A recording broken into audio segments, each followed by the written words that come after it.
Good morning, students. This is Sunil Kaul, and we are meeting again the improvement in food resources. We are taking this chapter.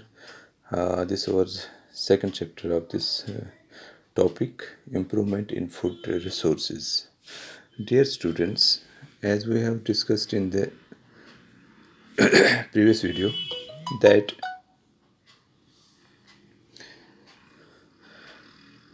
as we have discussed in the previous video that the man is dependent on both animals as well as on plants. जैसे कि एक cycle भी हमने पढ़ा था कि जो dear है वो डिपेंड है प्लांट्स पर because of the herbivores and lion जो है वो डिपेंड है डियर पर बिकॉज ऑफ द कॉर्निवोर्स और मैन जो है वो दोनों पर डिपेंड है plants as well as animals इनके हर्बीवोर्स पर भी कॉर्निवोर्स पर ठीक है एज बीइंग द ओमनिवोर्स। तो इसमें हमने ये भी पढ़ा था protection of the crops and variety of the crops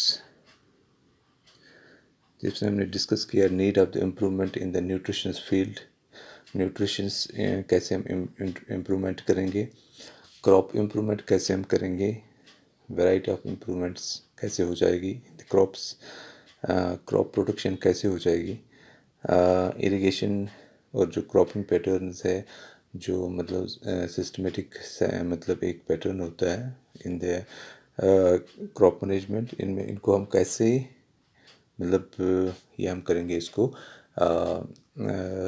assess ठीक है। इसके बाद हमने पढ़ा था एनिमल हस्बेंड्री में हमने पढ़ा था how to maintain the cattle farming जो हमारी एक बहुत बड़ी इंडस्ट्री है इसको हम कैसे मेंटेन करेंगे। पोल्ट्री फार्मिंग सेकंड वन है कुछ कैसे मेंटेन करेंगे और फिश प्रोडक्शन है या बी कीपिंग है। अब ये जो सारे जो है ये फिर फूड प्रोडक्ट्स में आ जाते हैं तो इनको हम कैसे मैनेज करेंगे और इसके आगे हम इसको कैसे मतलब इम्प्रूव करेंगे ठीक है। Dear students,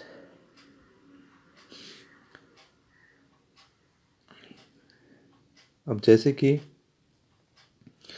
need of the improvement है जो हमारी पहला पॉइंट था need of the improvement is one of the basic necessity of living organisms is food. जैसे कि हमें पता है कि हमारी बेसिक जो नेसेसिटी है वो फूड है इस पर हम डिपेंड रह सकते हैं इसके बगैर नहीं रह पाएंगे। फूड में होते हैं अलग अलग कार्बोहाइड्रेट्स होते हैं प्रोटीन्स होते हैं फैट्स होते हैं विटामिन्स होते हैं और इसमें मिनरल्स होते हैं सभी चीज़ें जो होते हैं इसका एक कंपोज्ड फॉर्म बन जाता है तो ये सभी चीज़ें इंसान की नीड के लिए ज़रूरी है ठीक है। अब जो ये रिक्वायरमेंट हमारी है requirement for growth body development and maintenance of the health ये सभी चीज़ें जो है हमारी बॉडी के लिए ज़रूरी है जो हमने भी ऊपर पढ़ा थे ठीक है। अब अलग अलग सोर्सेज ऑफ फूड होते हैं जिससे हमें फूड आ जाता है जैसे एग्रीकल्चर है एनिमल हस्बेंड्री जैसे हम पहले कहा था प्लांट्स पर डिपेंड है और या एनिमल्स पर डिपेंड है हम।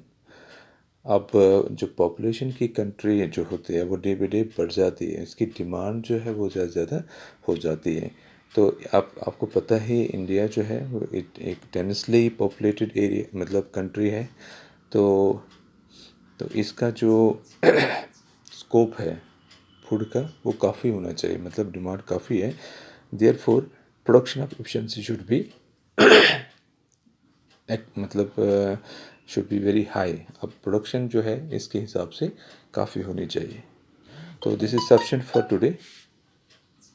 So, dear students, we will discuss some features again in the chapter, the next video. Till then, take care and goodbye. Okay, thank you very much.